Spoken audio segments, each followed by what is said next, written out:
y'all, rain is falling outside here at the resort, and it's one of those cozy RV weekends where the weather slows everything down. But tonight we're excited because this rainy day is leading up to something special.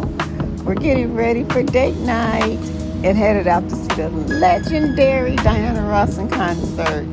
Sometimes the rain just makes the evening feels even more rewarding.